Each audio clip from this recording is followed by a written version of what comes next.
ลมมะดูโดฮะอันนี้เป็นบองยาบี้กระทิงโอ้มีแต่ของแถเลยทุกคนเด้อมะกระทืบลงกระเพาะเหม็นป้าตัวอย่าเฮ็ดซับกระเพาะเหม็นมันแสบคักเนาะตัวนี้เนาะตัวนี้เครือเขาห่อเด้อตัวนี้โสมเนาะตัวนี้เป็นผลิตภัณฑ์ที่ว่าเราบองยาอยู่ในร้านอาหารร้านอาหาร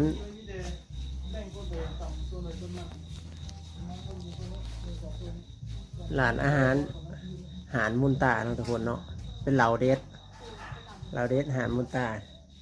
หารอาหารมุนตาแกมปิ้งปากซองแดนหนาวทุกคนโอ้สุดยอดเลยเนาะเขากับจีหนังเลยกับดังไฟแคมปิ้งโอ้ยแคมปิ้งโอ้